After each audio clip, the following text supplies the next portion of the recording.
நம்முடைய ஒவ்வொரு உணர்வுகளும் உடம்புல இருக்கிற 7 சக்ரா பாயிண்ட்ல ஒவ்வொரு இடத்துல போய் படியும்.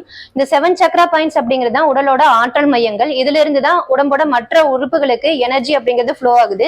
இதுல எப்ப தடை வருதோ அப்பதான் வியாதிகள் அப்படிங்கிறது வர ஆரம்பிக்குது. உதாரணத்துக்கு ஒவ்வொரு முறை பயப்படும் பொழுதும் தொப்புளுக்கு கீழே இருக்கிற சுவாதிஷ்டானம் அப்படிங்கிற சக்கராவில அது போய் படியுது. அதுல இருந்து பாயக்கூடிய எனர்ஜியை பிளாக் பண்ணுது. அது என்ன படியுது அப்படின்னு பாத்தீங்கன்னா, உங்க எல்லாத்துக்குமே யாராவது ஒரு பர்சன் மேல ரொம்ப நீங்க கோபமா இருக்கலாம். அவங்கள பார்த்ததுமே டக்குன்னு அந்த கோபம் அப்படிங்கிற ஃபீலை நீங்க ஃபீல் பண்ண முடியும். ஆனா அதுக்கு முன்னாடி கோபங்கிறது வர்றதுக்கு முன்னாடி ஃபர்ஸ்ட் டைம் அந்த பர்சனை பார்க்கும்போது நீங்க நார்மலா தான் இருந்திருக்கும். ஆனா எப்போ கோபம் அப்படிங்கிறது வர ஆரம்பிக்குதோ ரெண்டாவது அவங்கள பார்க்கும்போது அந்த கோபத்தை நீங்க ஃபீல் பண்ண முடியும். ஏன் அப்படின்னா அவங்க மேல படிஞ்சிருக்கிற அந்த கோபம் அப்படிங்கிறது உங்க மனசுக்குள்ள போய் படிஞ்சிருக்குது. எப்ப அவங்கள பாக்குறீங்களோ அது அப்ப மேலெலும்பி வருது. இதே மாதிரிதான் நம்ம ஒவ்வொரு உணர்வுகளுமே பாத்தீங்க அப்படின்னா அது உள்ள போய் படிஞ்சு இருக்குது. அந்த வகையில மூலாதாரத்தை பாதிக்கக்கூடிய முக்கியமான 2 கேரக்டர்கள் என்ன அப்படிங்கறத இப்ப பாக்கலாம். முதல் ஒண்ணு பாத்தீங்கன்னா எதிர்பார்ப்பு. இந்த எதிர்பார்ப்பு அப்படிங்கிற கேரக்டர் அதிகமாகும் பொழுது நம்ம வாழ்க்கையோட பிரச்சனைகள் எல்லாமே குறைகள் எல்லாமே ரொம்ப பெருசா தெரிய ஆரம்பிக்கும். அவங்க அதிகமா குறை கூறிக்கிட்டே இருக்கக்கூடிய ஒரு பர்சனா இருப்பாங்க.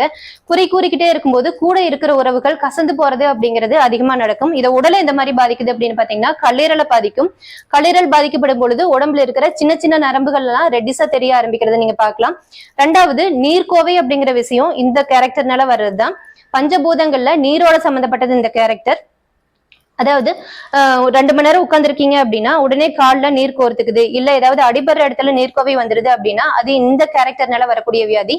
ரெண்டாவது ஒண்ணு என்னன்னு பாத்தீங்கன்னா வருத்தம், வேதனை, துக்கம், ஸ்ட்ரெஸ் எல்லாமே இதுதான் பயமுறுத்தக்கூடிய முக்கியமான வியாதிகள். பலதுக்கும் காரணமா இருக்கிற இந்த ஸ்ட்ரெஸ் அப்படிங்கிற கேரக்டர் தான். இந்த கேரக்டர் அதிகமாகும் பொழுது சின்ன சின்ன விஷயங்களையும் தாங்கிக் கொள்ள முடியாதவர்களா ரொம்ப மன அழுத்தத்துக்கு ஆளாகிறவங்களா நீங்க இருப்பீங்க.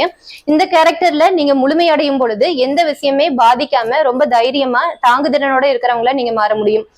இது உடம்புல என்ன பிரச்சனைகளை கொண்டு வருது அப்படின்னு பாத்தீங்கன்னா பஞ்சபூதங்கள்ல ஆகாய பூதத்தை குறைக்கிறது தான் இந்த கேரக்டரோட வேலை. ஆகாயம் அப்படிங்கிறது எதுக்கு தேவைப்படுது நமக்கு தெரியும். நம்ம உடம்பு ஆனது பஞ்சபூதங்களோட கலவை அப்படிங்கிறது நமக்கு தெரியும். ஆகாய பூதம் அப்படிங்கிறது எங்கெல்லாம் வேலை செய்யுதுன்னு பாத்தீங்கன்னா எந்தெந்த உறுப்புகள்லாம் சுருங்கி விரியுதோ அது முழுமையா விரிவடைகிறதுக்கு தேவையா இருக்கிறது ஆகாய பூதம்.